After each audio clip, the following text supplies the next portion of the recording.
Vic Brown, a miner's son, is a draftsman in the Yorkshire town of Cressley.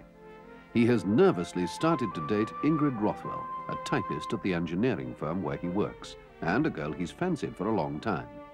In order to make the last date, Vic was forced to slip away early from a family gathering.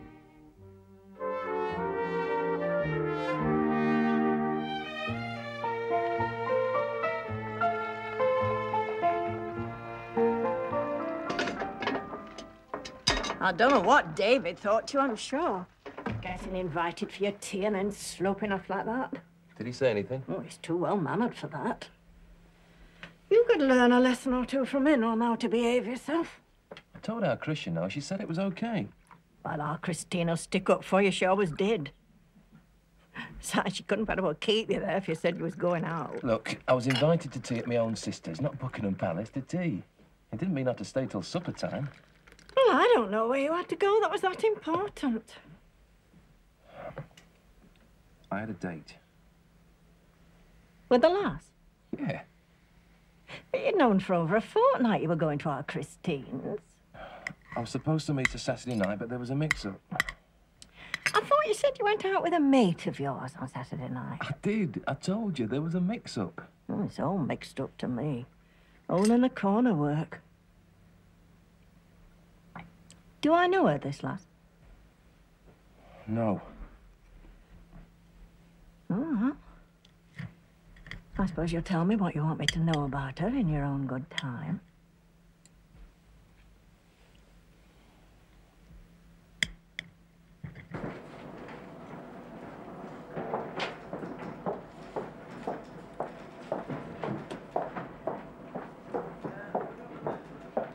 Ah, ain't it sweet, Jeff? Don't it do your heart good to see it? What's up with you two?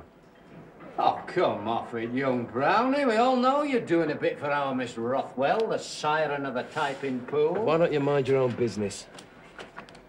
Hey, she's a bit of hot stuff, is our Miss Rothwell.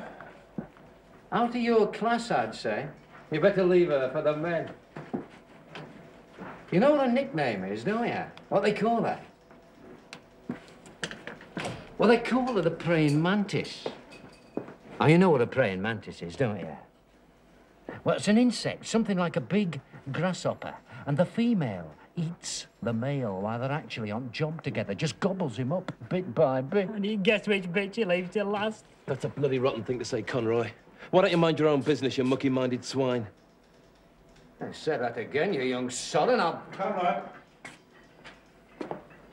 I'll see you later, kiddo. Anytime, mate. You want to watch your language, young Brownie? You'll be getting a thick ear. You want to watch your own tongue, Lewis? You're all piss and win with that Conroy to back you, and don't forget it.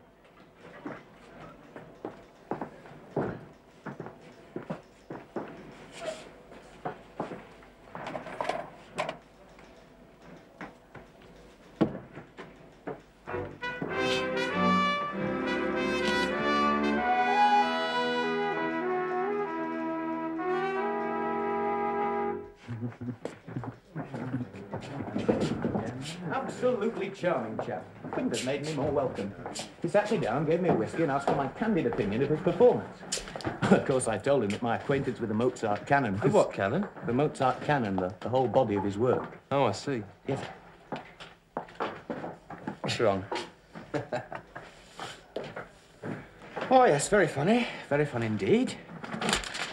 I'm supposed to guess who's responsible? There's no prizes for it. No, and he's no friend of yours either. Oh, how's that? He was talking about you in the canteen. You and that Rothwell girl. All right. Yes, he said something about grasshoppers. Said she called you by rubbing her legs together. Why, you... Right, Vic, he's only trying to steer it between you and Conroy. What's that? Somebody talking about me? Aye. I was just saying I bought a pig and didn't know what to call it.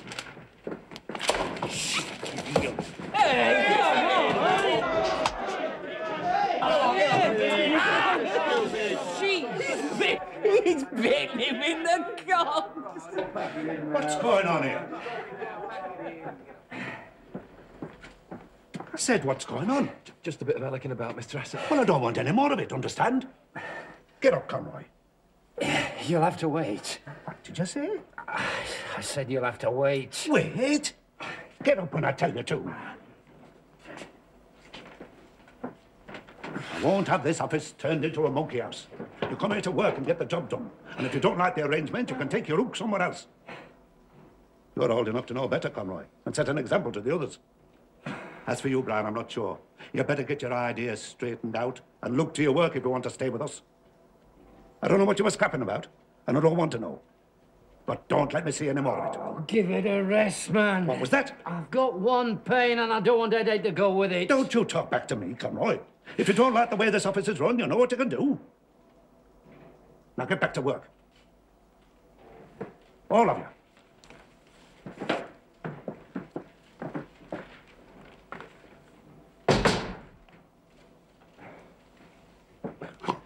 I thought I was in for a leathering. It was the only way I could get out.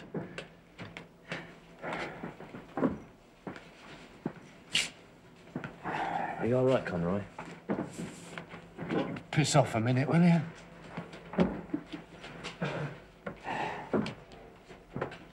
You cut him off in his prime. Rowley, where's that Daily Telegraph of yours undercover? You can have it at 5:30. Don't be a bloody wet leg all your life, lad. Hand it over.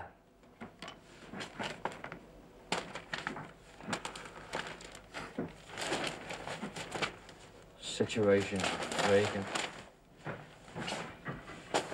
Draftsmen and designers. Come. What is it? This job's finished, Mr. Hassett. All right. Put it down there and I'll look at it later. You've got another job to be going on with. Oh, yeah. What was all that between you and Conroy? Oh, it was nothing important. I've been keeping my eye on you, you know. I thought you were very promising when you first came here. Now I'm not so sure. You'll be expecting a man's rate for the job before long, won't you? When is it you're 21? Next October. Yes. Well, I shall expect to see some improvement between now and then. Or there'll have to be a sorting out.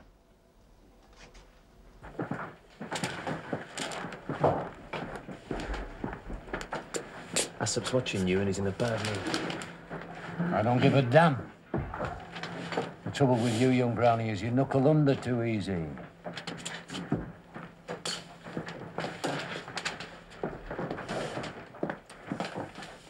This isn't a reading room, you know, Conroy. What do you think you're up to? I'm talking to you, Conroy. I'm looking for a job. And if I don't find one here, I'll look in the Manchester Guardian or the Yorkshire Post. I've had enough of this bloody lot, Mr. Hassep, and I'm getting out. I'm not one of your frightened little time servers cowering over his board every time he hears the boss's voice. I'm a lad that knows a thing or two, so I'm taking my talents elsewhere. I shan't have to look for long, neither. There's plenty of firms crying out for blokes who can think for themselves. And they pay more than this bloody sweatshop and all. You'll be applying for a new job sooner than you think, Conroy, if you carry on like this. You sack me if you want to. You'll be doing me a favour. You've had your warning. You better watch out. What are you doing? Never. Anyway, one of the best times I had was with this married bint in Calderford. Knocking 40 she was. Well stacked, you know, on firm. Her husband worked away. Well, laying this dry for her, last back end it were. Night's drawing in, but still warm enough to work without the shirt. You can't beat it, kid, for sorting them out. Bit of sunshine, off with the shirt. Anyway, she's always coming out, asking me how I'm going on. Do I want another pot of tea? What do you do in your spare time, she says. Depends who there is to do it with, I said. Dead cheeky I was, but I thought I might as well let her know. Save wasting valuable time. I couldn't afford to drag job out of a gaffer on me back else. Why don't you come round one night, she says, for a drink. All right, I says. But I shall expect something stronger than cocoa. Well, that made her laugh, see. Always make them laugh. Makes them feel sort of easier in themselves if they can laugh. Well, so what happened then? So I went. She wasn't having you on then? Well, she had us like. Whiskey bottle out. Couple of them apiece. Then she says she'd like to ask me advice about this patch of damp she's got on her spare bedroom wall. Wasn't the only patch of damp about that night either, I can tell you. Are you still going then, eh? Nah. I went 2 or 3 times. And her husband changed his job, started sleeping at home. Our Vic's got himself all fixed up, haven't he, Vic? Well, I've got a bit of steady, have you? He's off to meet her any minute. Why do you think he keeps looking at his watch all the time? Only trouble is, she's different, isn't she, Vic? Oh, she's different. Oh, she's a decent bird. Oh, one of them. Won't let you pass the stocking top without a wedding ring on her finger. It doesn't always have to be like that, does it? Like what? I mean, you don't have to go out with a bird just for what you can get. You give me 2 other good reasons why. You can enjoy taking her places and enjoy her company. What, you mean you spend all your money on her while she's rattling on about film stars and clothes and girls she's working with at the office? Oh, belt up, Woody. You got sex on the brain. No, I haven't, Vic. I've got it, but it's not on the brain. Anyway. I shall have to be off. Don't keep her waiting, Vic. Here, you never know. Tonight, if you play your cards right, you might even get to kiss her. Thanks.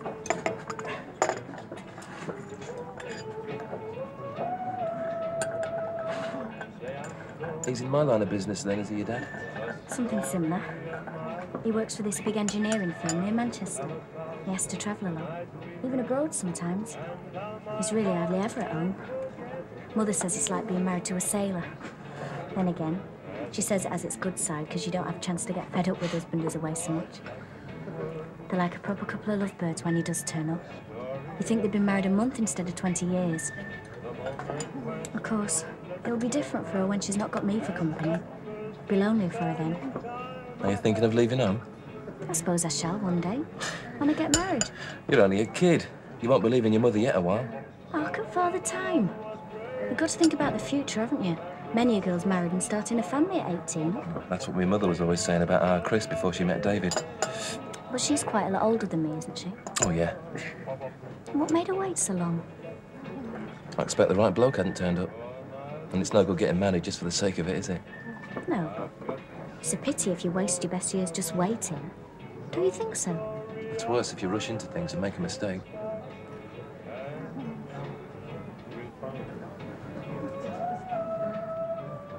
Don't you believe in marriage, then?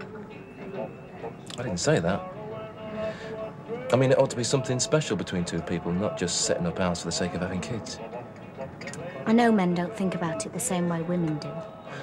Now you're classing all men alike. I mean, men like having the fun without responsibility, don't they? Some men do, some don't. Mother says you've only to scratch the surface and they're all the same underneath. Oh, well then.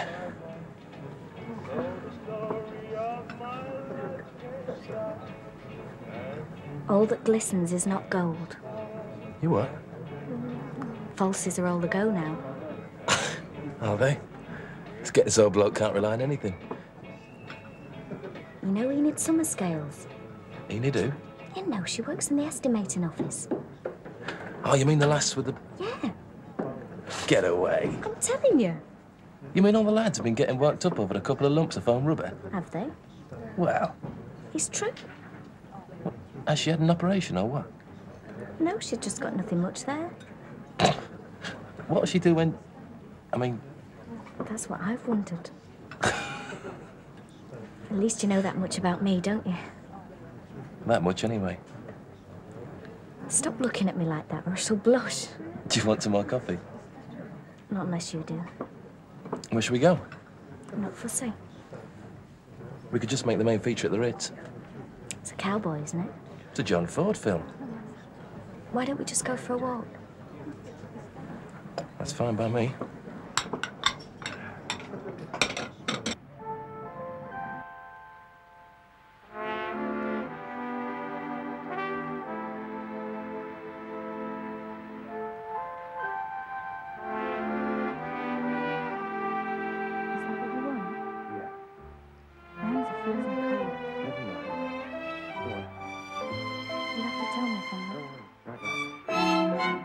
Is that right?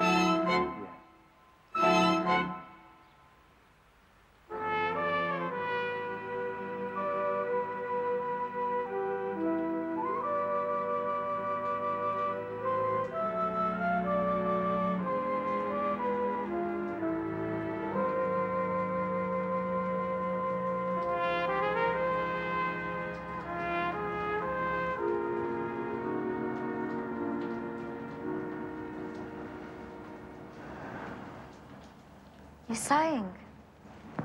Am I? You sound as if you've got the whole world on your shoulders.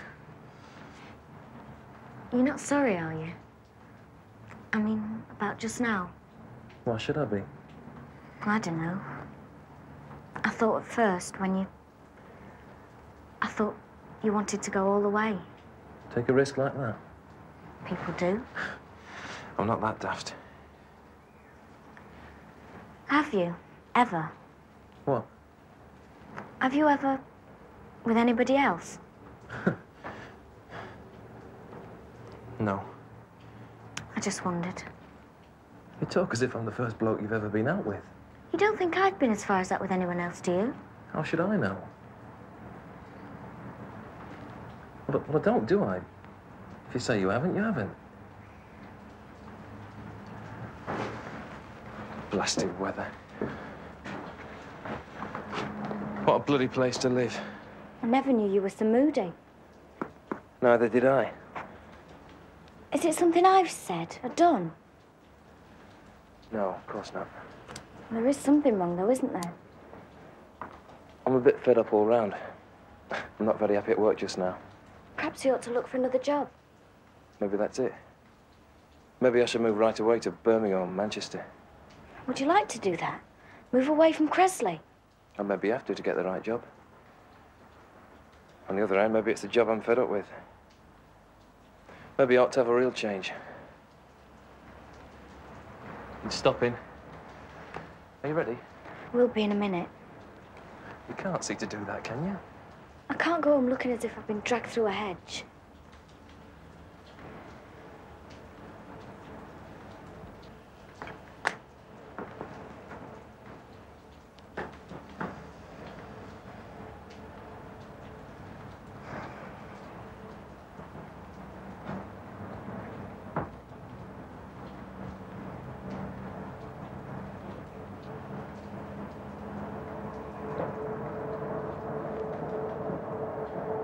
Vic, you don't think I'm common, do you?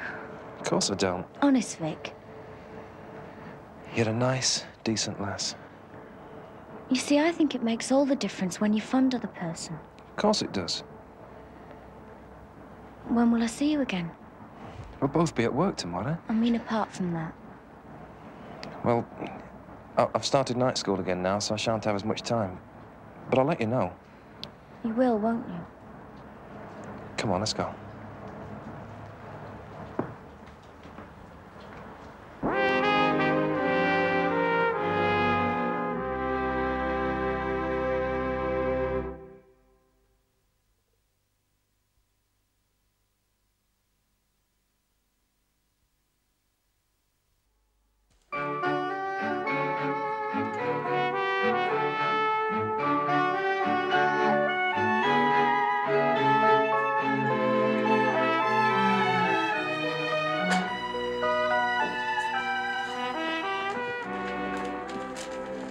Special delivery.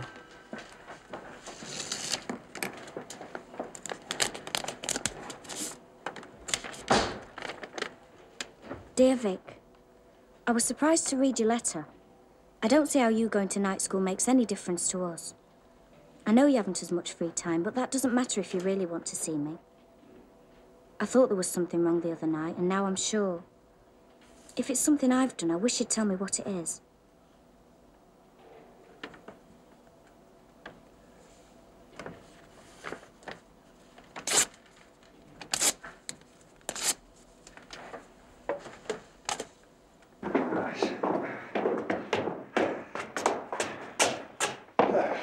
Well, that's it till the next time.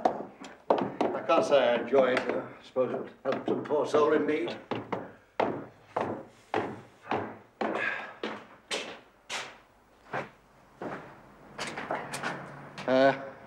Going straight down home? I fancy a drink then, Dad. Ah, why not? Come on then.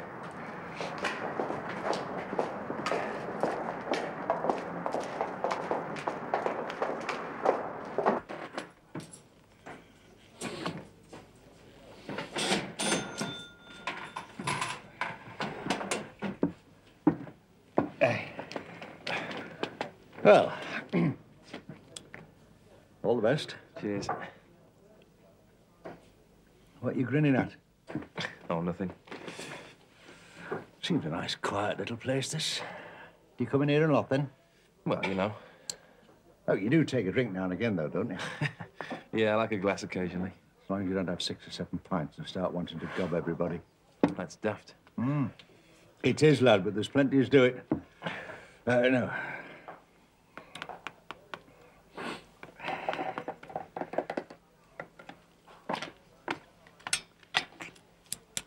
How are you getting on at your work? Okay. Seems plenty of good prospects in your line. The evening paper's always full of vacancies. Yeah, there's plenty of jobs about. What do you think about Whittaker's? Do you think you might settle there when you get on full rate? I don't know. There's not much chance of promotion. Too many keen young blokes in the office. You feel if you went on the same line, you might have to leave home, Hatton. You might. Well, time to shift about is when you're young and still single. Not that I'm trying to push you off, you understand. Just like you to know there's nobody here holding you back. No, I see that. Of course, your mother not like it. You're still nothing to burn to her. She'd have had to put up with it if I'd have done national service. What? You think you might still get called up, then? No, I don't think so. There's a lot of us at Whittaker's with deferment, and they'll be doing away with it soon by the look of things. Yeah, you're as well without it. Well, the same. I sometimes wish I'd gone. Yeah, you'd have just lost 2 years' experience and wasted your time. I think it might have given me a fresh slant on things, you know, broadened my outlook. I don't know. There were fellas I knew in 1980, and they were just as gormless when they came out as when they went in. Never learned them out. Except that politicians make wars, and us ordinary chaps have to fight them. Thanks, you're very civil. Your mother was telling me that she thought you might be doing a bit of coaching. Was she? Just a rumour, was it? There was this lass that took out a couple of times. I was thinking of popping over to Huddersfield Town on Saturday. Fancy an afternoon out? I should be at the shop, Dad. Oh, yeah. So getting. It's a pity. Seems a long time since we had a day out like that. Well, we're having a night out now, aren't we? You're right, lad, we are. Hey, we shan't have to be too long about it, though. Your mother will be sending lifeboat out for us. Arthur! Where's the keeping, lad? Well, I'm less timid, isn't I? But I haven't seen you in ages. I'm up at Top Pit for past 5 years. Sit this end down, lad. God, that's looking Sit well. this end down. You haven't met my lad, have you? My eldest lad, that is. Young and still at school. But Victor here, he's a draftsman up at Dawson Whittaker's, that knows. Is he big old? Draftsman, eh? Betting at Pit, eh? I always said mine would be forced down pit like our. Now, our young man Jim, he reckons on studying to become a doctor. Doctor? Ah. God. It's a golden age for young'uns these days, Arthur, eh? Not like when we were lads, eh? Then it would either pit at mill. And the spars were only too ready to get us into addle a bit of brass. Doctor. God, it's a right golden age for young'un. Lad of my own, you know. Works up in offices at Coal Board. He's allus grumbling about sizing his wage packet compared with mine. I tell him he don't know he's born. It's worth £1 or 2 a week to go to work when streets is ahead and see a bit of daylight through windows. My job would kill him in a week. Aye, less.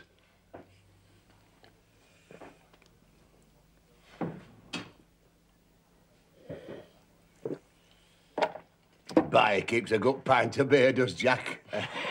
Would you like another, then? Ah, go on, then. I don't know what I'd do without my pint, Arthur. And you'll have the other half, eh? Right. Hey, they ought to give us a free ration on it like they do coal, eh?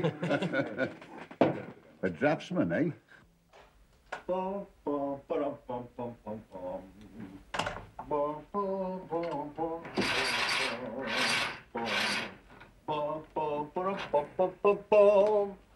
that's where you've been spending your time. Oh, we just felt like a nodding. You what? Taking our Victor into pubs, learning him bad habits? Well, I reckon it's time he learns to take a drink in moderation. Oh, they'll learn that soon enough on their own. You've got another son, remember? You want to set an example for him. I reckon my example's good enough for any son of mine. Well, Victor, if you've been giving blood at this time of the year, you need something to replace your strength. Oh, Mother, why don't you buy some capsules? I like to see the goodness going in. Come on now. Open your mouth. Oh, Mother. Don't oh-mother me. Open your mouth and do as you're told.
Yeah, very nice, Mr. Dykes.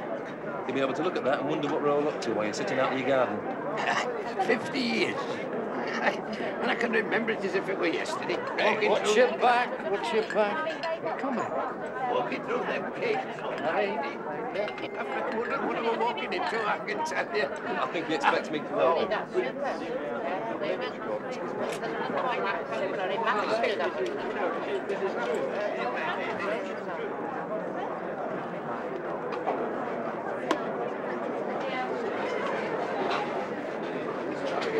So this is not fun. Well, you can't manage this for me. Hey, I got a terrible thirst on me tonight, young Brownie. A truly terrible thirst. Just be trying to wash away the taste of all them mealy-mouthed speeches from me gullet. Loyalty, hard work, the team spirit all pulling together. I thought you were going to be sick. Yeah. I was just thinking while I was admiring Ezra Dykes' watch. He must have started at Whittaker's in 1908. Aye.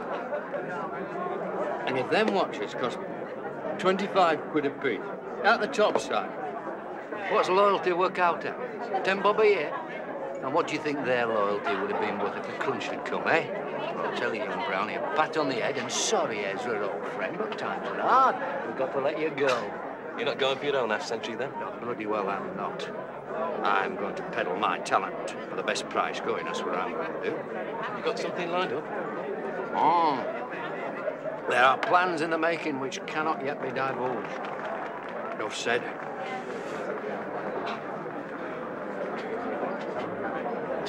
Oh, here's old Rolly with a friend. Well, Kenneth, darling, why have you brought me here amongst these common people when we could be listening to Scarlatti by the fire? Did you hear about them going away for that dirty weekend? Who? Rolly and his bird. Get away. It's true.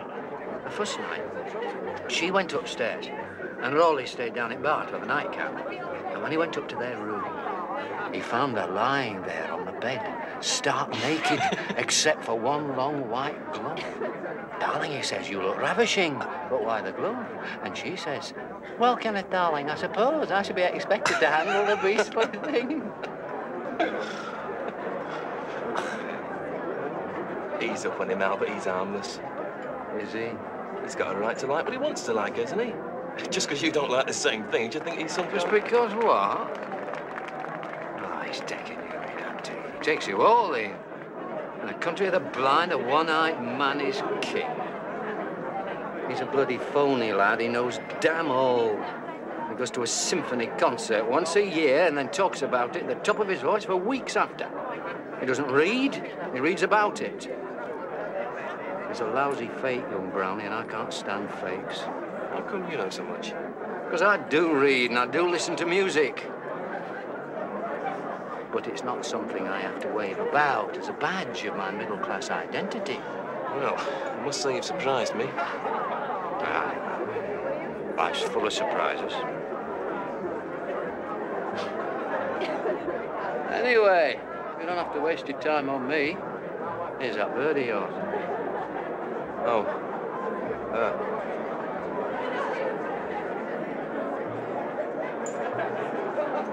Gone sour, has it?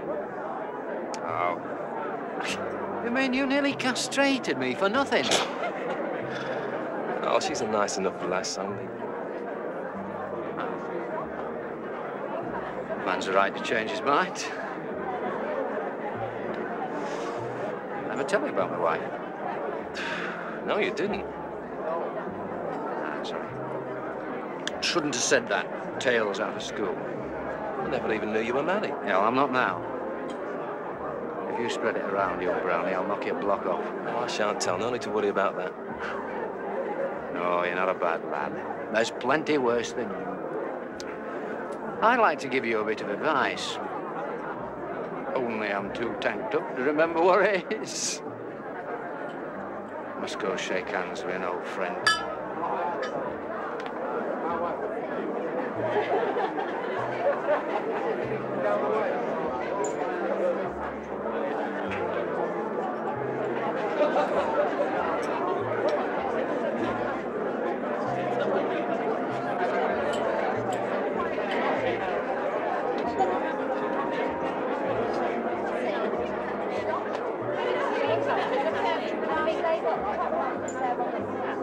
Nothing, Cocker.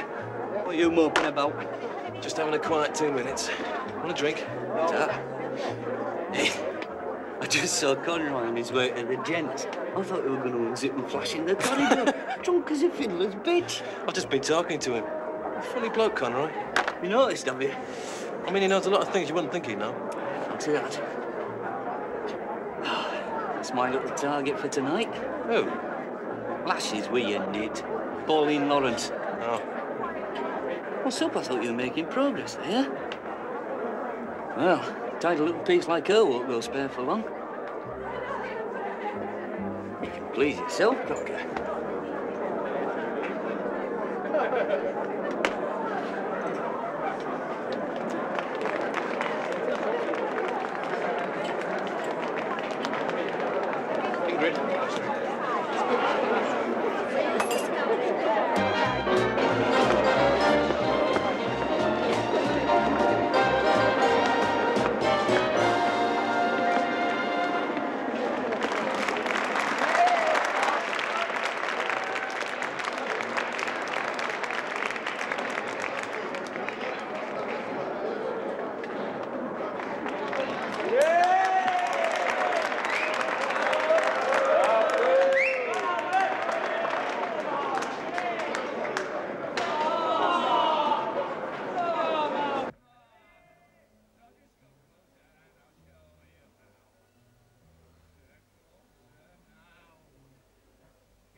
Kiss me, honey, honey, kiss me. Thrill me, honey, honey, thrill me. Don't care even if I blow my top, but honey, honey, don't stop.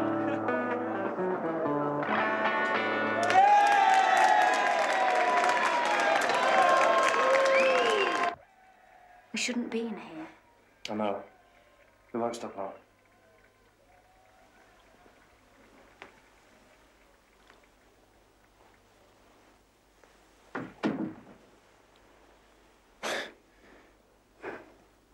When can I see you again?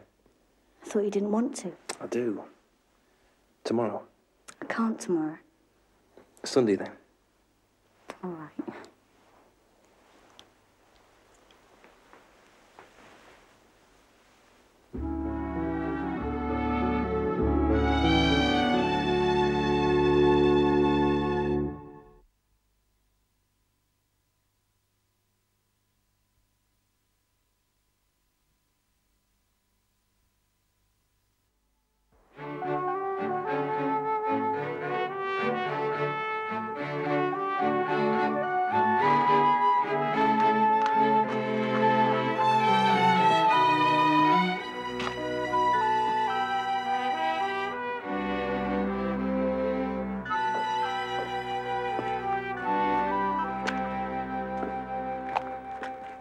So it really only remains for me, on behalf of the lads, to wish you luck in your new venture.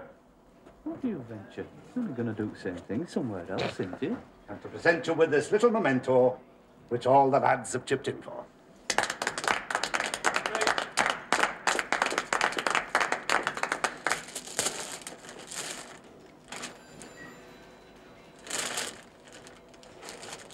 Thanks very much. It's very kind of you. Well, it's just turned 5:25. Why don't you take the rest of the afternoon off? Joe.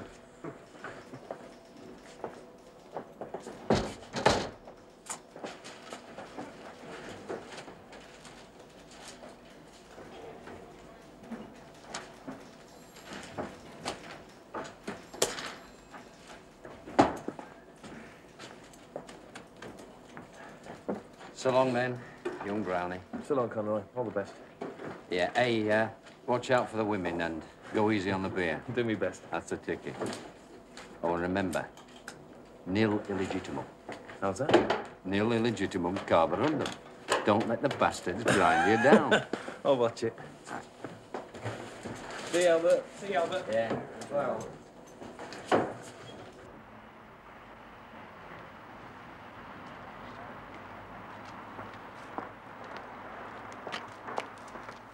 Morning, Henry.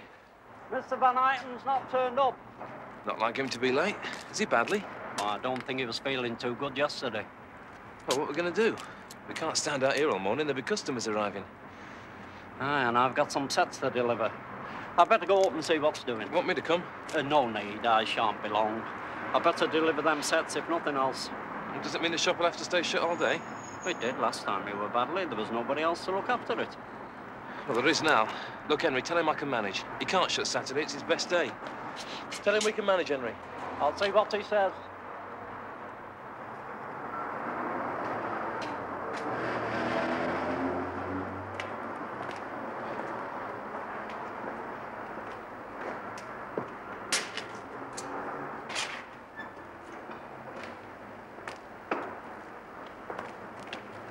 Aren't they open today? About 15 minutes. Mr. Van Eyten's poorly, but we'll be open in a quarter of an hour. Ah, it's me daughter. It's her birthday next week, and she's mad keen for one of those long-playing radiographs. I thought I'd surprise her.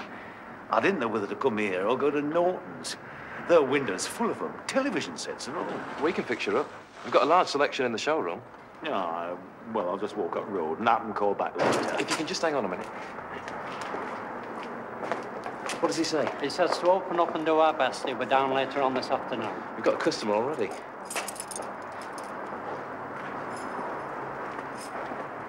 If you just come inside, sir.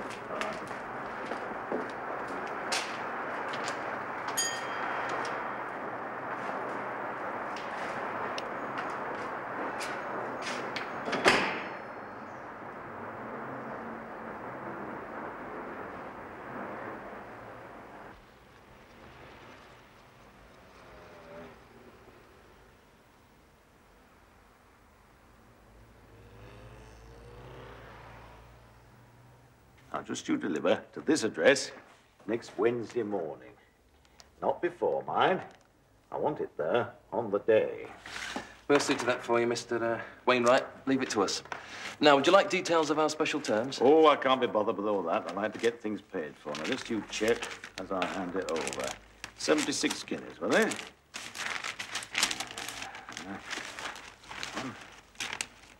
76 quid you got there. 76 it is, Mr. Wainwright. And £3.16 makes 76 guineas. Here's your receipt. And our man will be round at your house on Wednesday morning. Now, see that he is, mind. I don't want my surprise spoiled. We won't let you down, Mr. Wainwright. Ah, say good morning, then. Good morning.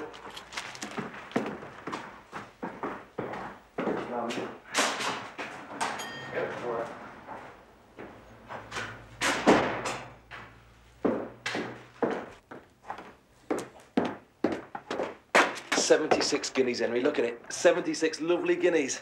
And the bloke was on his way to Norton's. Not bad. Pity it can't last. I know why Mr. Van Eyten thinks so much of you, Henry. It's because you're a bundle of laughs. When are you going out on them deliveries? As soon as I finish this, I can take it at the same time. Well, for Pete's sake, don't leave me on my own for too long. I've got a feeling it's going to be a busy day. Victor. Victor. How do you like being a draftsman? Oh, so-so. Only so-so?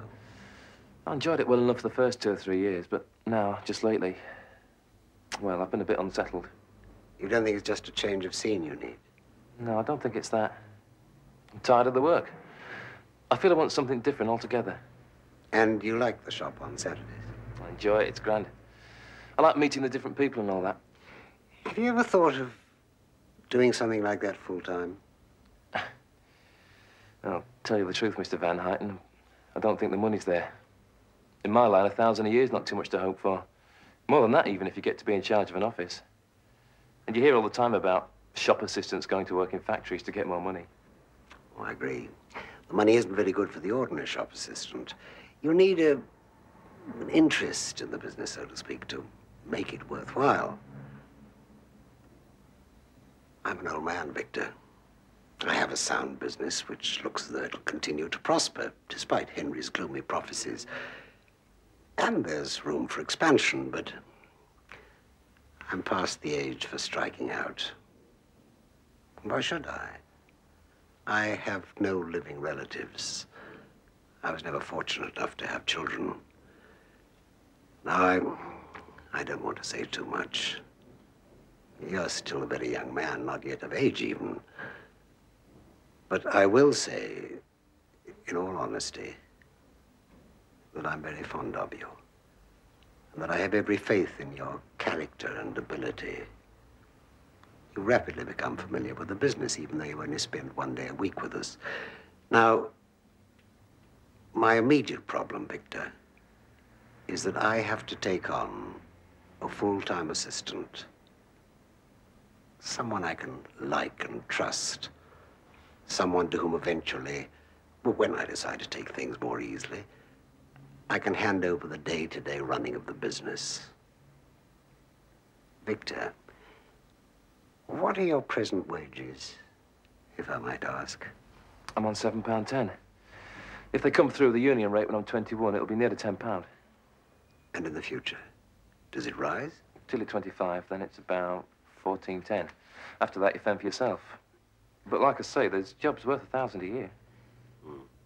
Well, I've never known how well or badly draftsmen were paid, but I've always assumed they were paid reasonably, considering their skill and training. You feeling all right, Mr. Van Huyten? No, it's nothing more than a chill.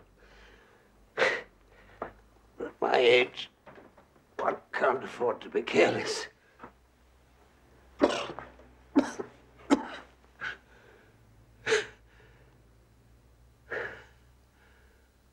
Oh, Victor, how quickly it all goes.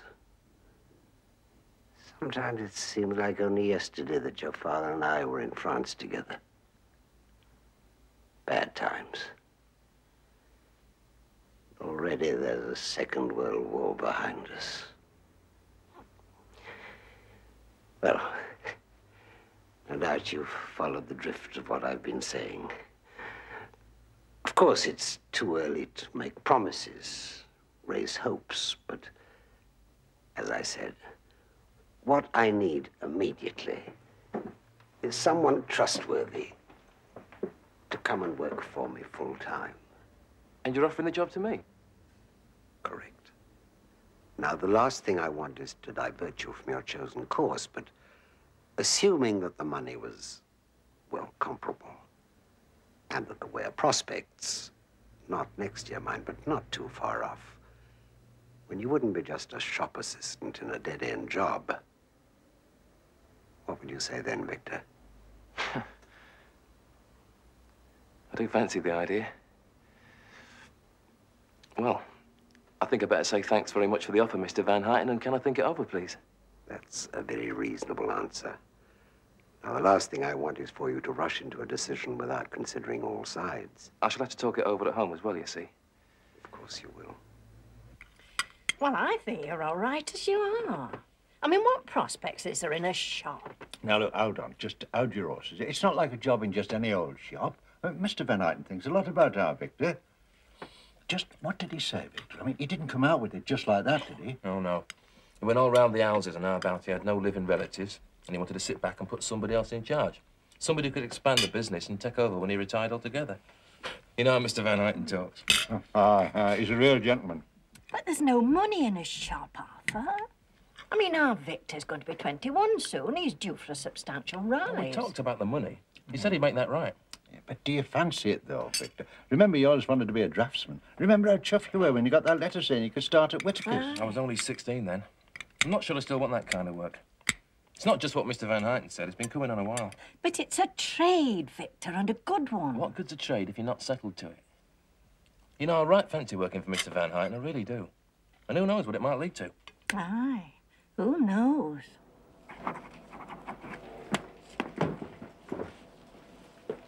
How'd you go about handing in your notice anyway? Well, the correct way is to write to the managing director and say something like, "Dear sir, please take this as notice of my intention to leave your employment on such and such a day." And I should have a word with Asap and all, tell him what you're doing, then it don't make him look a bigger Charlie than he is already. I'm not looking forward to that. They reckon you're trying to get Conroy to stay on and all. I thought he hated his coat. Yeah, Asap knew he was losing a good bloke. I don't reckon I'm in Conroy's class as a draftsman, though. How many letters? Beginning with P. What do you think about Conroy? Just beginning to like him, mate. Just beginning to get used to you and all, though. Get on with you. Well, if you made your mind up. We're not emigrating to Timbuktu. We can still have nights out together. Aye, right enough. Yeah, what's that? Oh, don't move her. Somebody go for the nurse. What's going on, Rolly? She's falling down the stairs right from top to bottom. Who has? Ingrid Rothwell.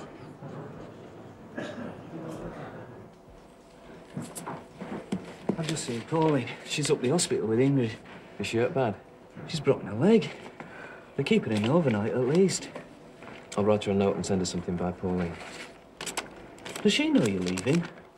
No. What is it between you and her? I mean, it's none of my business, but you were dead keen on her around Christmas time. I hardly knew her then. What you do now? Sometimes I want her and sometimes... It's all a mess, Jimmy. Maybe now I can make a clean break. No pun intended, of course. What? Oh, I see. No, I meant out of sight, out of mind. That's what they always say, ain't it? Among other things.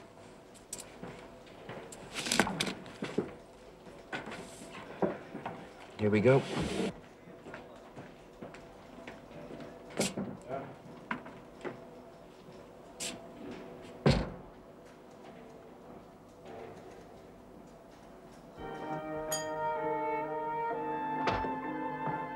Good morning, Victor. Morning, Mr. Van Eyten.